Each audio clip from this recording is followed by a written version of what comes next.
أعوذ بالله من الشيطان الرجيم بسم الله الرحمن الرحيم ومن يشاقق الرسول من بعد ما تبين له الهدى ويتبع غير سبيل المؤمنين نوله ما تولى ونصله جهنم وساءت مصيرا إن الله لا يغفر أن يشرك به ويغفر ما دون ذلك لمن يشاء ومن يشرك بالله فقد ضل ضلالا بعيدا۔ اللہ رب العزت ارشاد فرماتا ہے، اور جو اس کے بعد کہ اس کے لیے ہدایت بالکل واضح ہو چکی رسول کی مخالفت کرے اور مسلمانوں کی راہ سے جدا راہ چلے تو ہم اسے ادھر ہی پھیر دیں گے جدھر وہ پھرتا ہے، اور اسے جہنم میں داخل کریں گے، اور وہ کتنی بری لوٹنے کی جگہ ہے۔ اللہ اس بات کو نہیں بخشتا کہ اس کے ساتھ کسی کو شریک ٹھہرایا جائے، اور اس سے نیچے جو کچھ ہے جسے چاہے معاف فرما دیتا ہے، اور جو اللہ کا شریک ٹھہرا ہے وہ دور کی گمراہی میں جا پڑا۔ یہ ان آیت کا ترجمہ ہے۔ آیت نمبر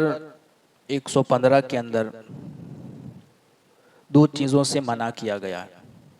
جو حقیقت میں معنوی اعتبار سے ایک ہی ہے۔ یوں دو چیز ہیں مگر حقیقتاً وہ ایک ہی ہے۔ پہلی چیز کہ رسول صلی اللہ تعالی علیہ وسلم کی مخالفت یہ جائز نہیں، اور دوسری بات کہ مسلمانوں کے راستے سے ہٹ کر چلنا یہ بھی جائز نہیں،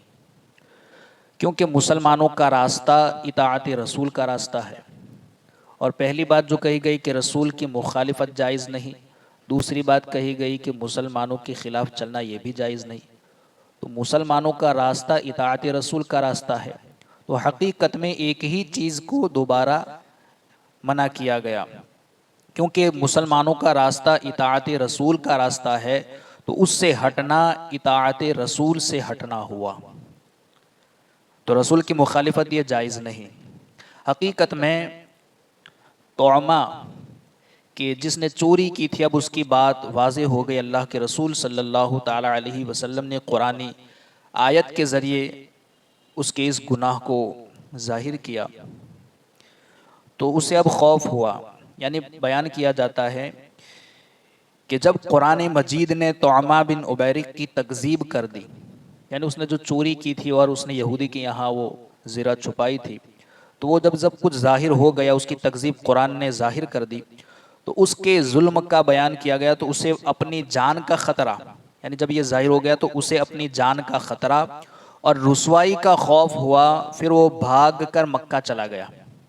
وہ وہاں سے بھاگ کر مکہ چلا گیا اور مشرکین سے جا ملا۔ اور ایک روایت تو یہ بھی ہے کہ طعمہ مکہ پہنچ کر حجاج نامی شخص کے یہاں ٹھہرا، اور یہ جو حجاج تھا اس کے گھر میں سونا تھا۔ اب جیسے اسے پتا چلا طعمہ کو کہ اس کے گھر میں سونا ہے، تو اس نے رات کو اٹھ کر گھر کی دیوار میں سوراخ کیا، اور گھر والوں کو معلوم ہو گیا، تو انہوں نے اس کو موقع پر ہی پکڑ لیا۔ یہاں بھی وہ چوری کرنے لگا،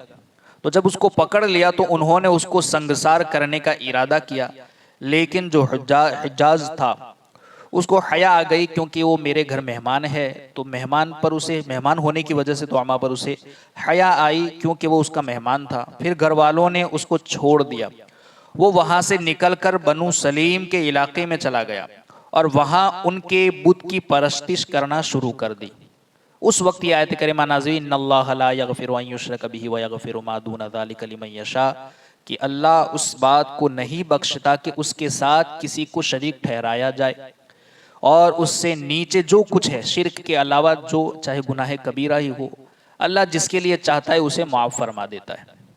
مگر یہ بھی ہر ایک کے گناہ معاف نہیں فرماتا۔ یہاں بھی یہ شرط رکھی، اللہ جسے چاہے بخش دے، جس کے لیے چاہے اسے معاف فرما دے۔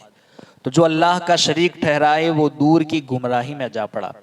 ایک روایت تو یہ ہے کہ توما مکہ چلا گیا، وہاں اس نے یہ کوشش کی، اور دو روایتیں یہ بھی ہے کہ وہ تاجروں کے ساتھ نکل گیا، جیسے اسے پتا چلا کہ اب میرا گناہ تو ظاہر ہو چکا ہے، تو اسے رسوائی کا خوف ہوا تو وہ تاجروں کے ساتھ نکل گیا، اور وہاں اس نے کوئی چیز چرائی، یعنی تاجروں کے ساتھ جاتے ہوئے اس نے کوئی چیز چرائی،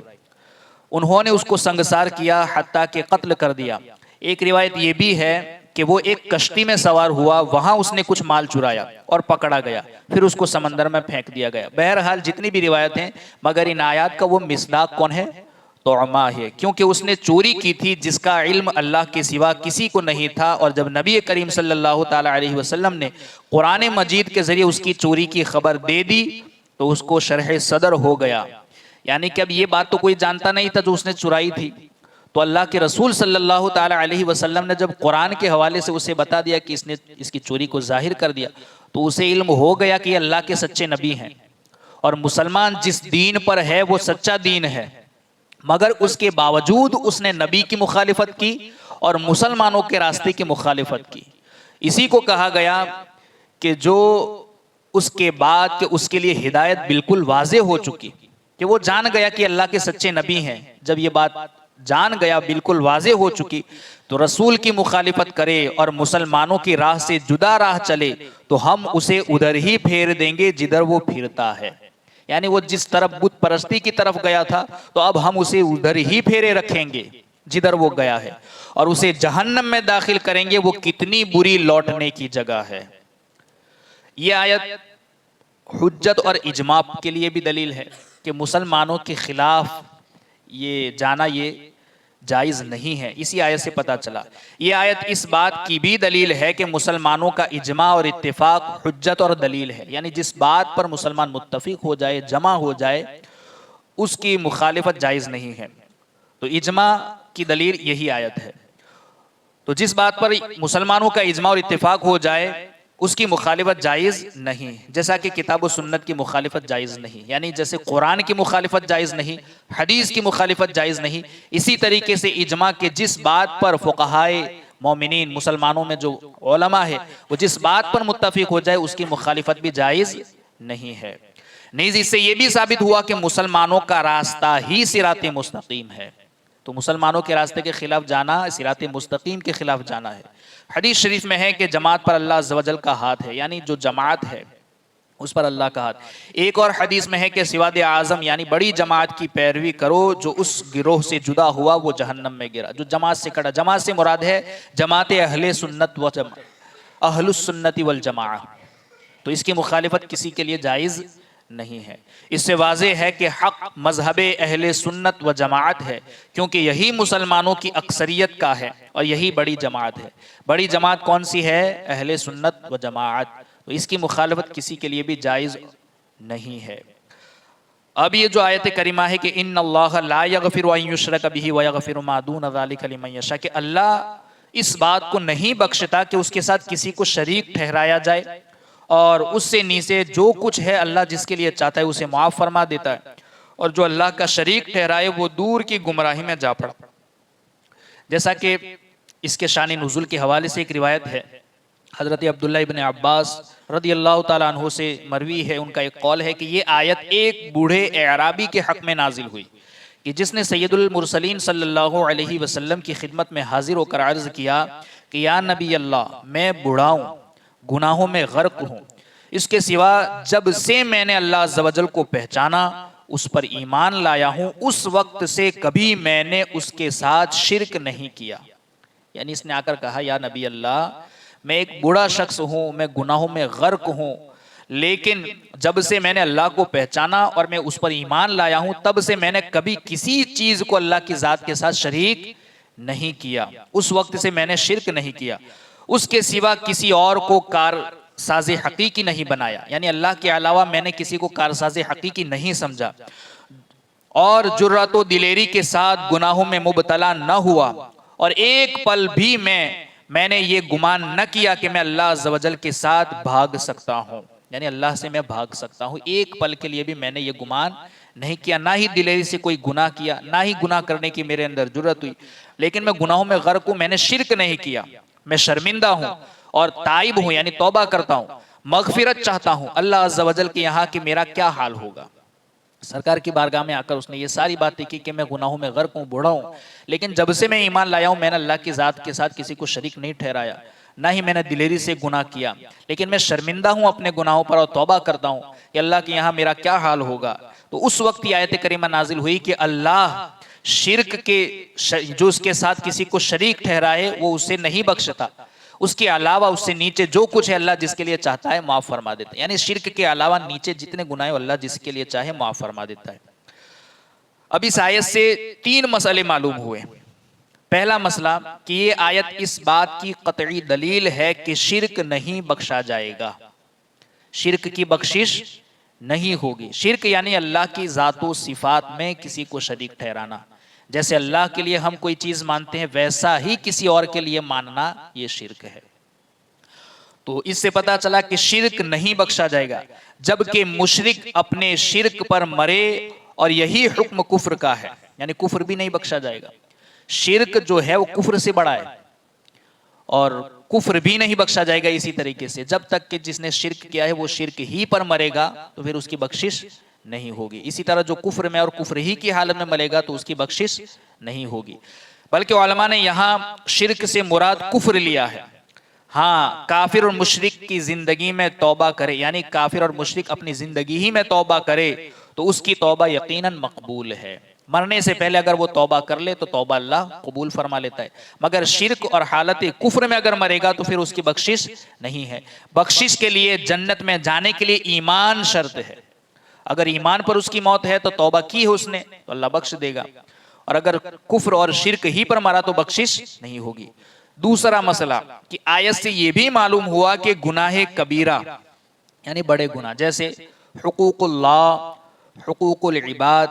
تمام گناہ قابل مغفرت ہیں.